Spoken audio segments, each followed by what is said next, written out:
the Japanese attacked Pearl Harbor, our west coast became a potential combat zone.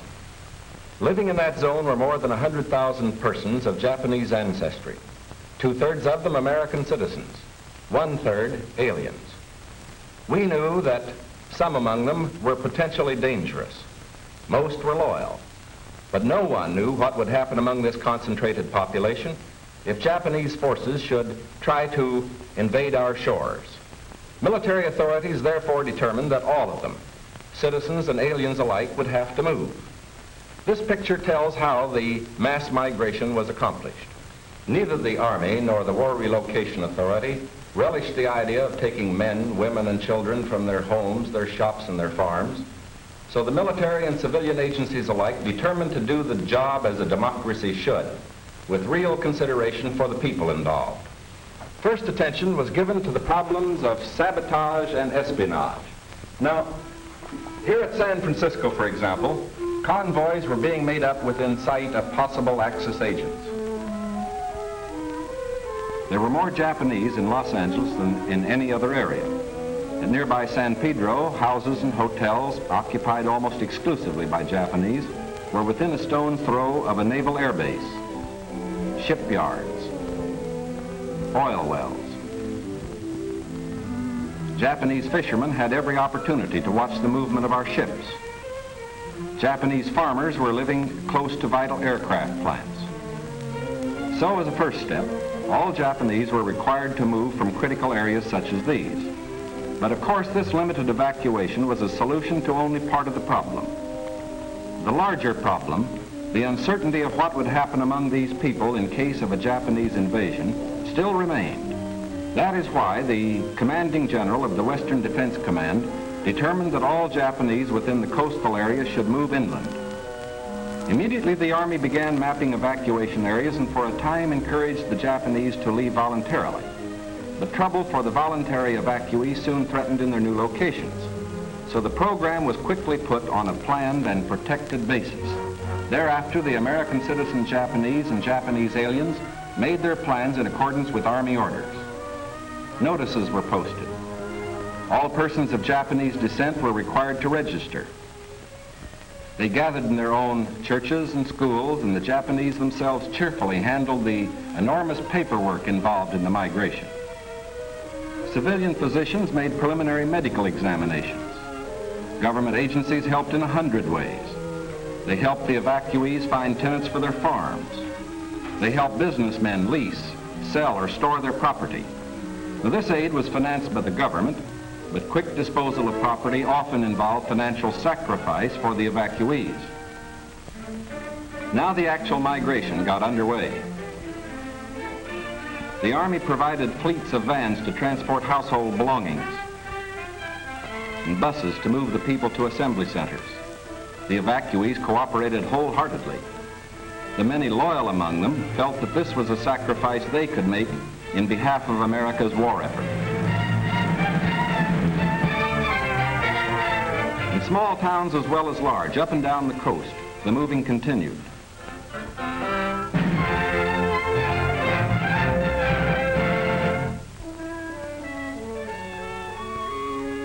Behind them, they left shops and homes they had occupied for many years.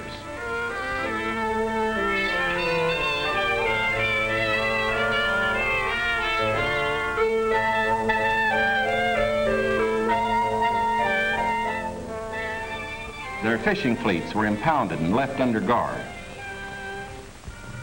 Now they were taken to racetracks and fairgrounds where the Army almost overnight had built assembly centers.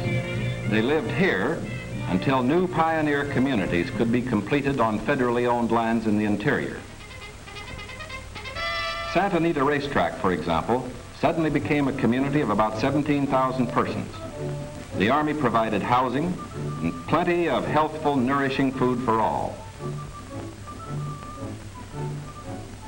The residents of the new community set about developing a way of life as nearly normal as possible.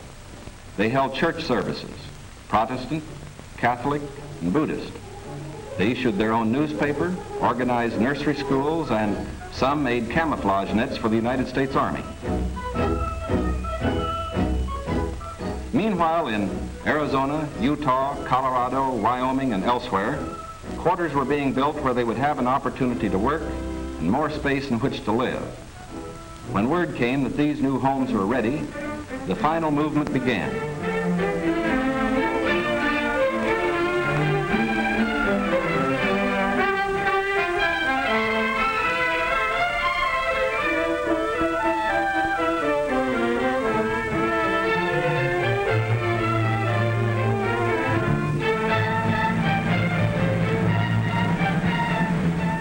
At each relocation center, evacuees were met by an advance contingent of Japanese who had arrived some days earlier and who now acted as guides.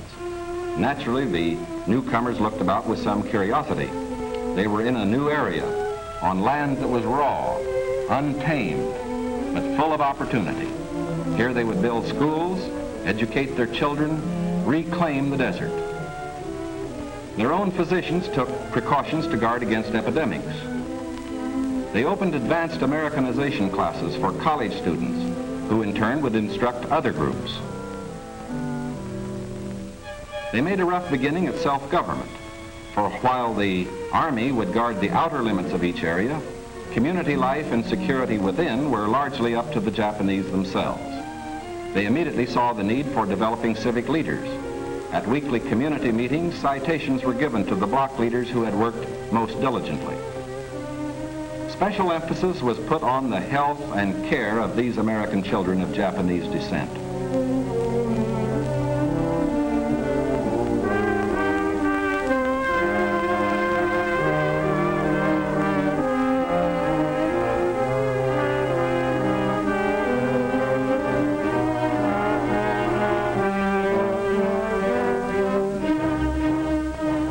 Their parents, most of whom are American citizens, and their grandparents, who are aliens, immediately wanted to go to work. At Manzanar, they built a lath house and began rooting guayuli cuttings. The plants, when mature, will add to our rubber supply.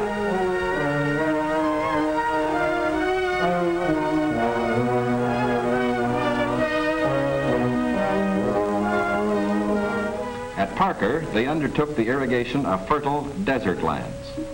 Meanwhile, in areas away from the coast and under appropriate safeguards, many were permitted to enter private employment, particularly to work in sugar beet fields where labor was badly needed.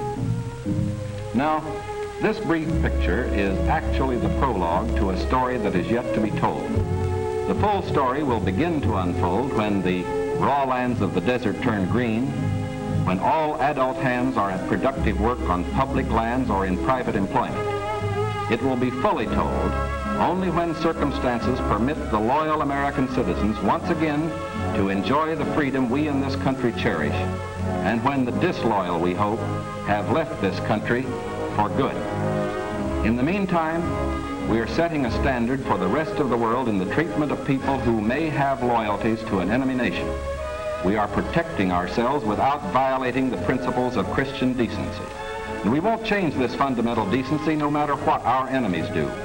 But of course, we hope most earnestly that our example will influence the Axis powers in their treatment of Americans who fall into their hands.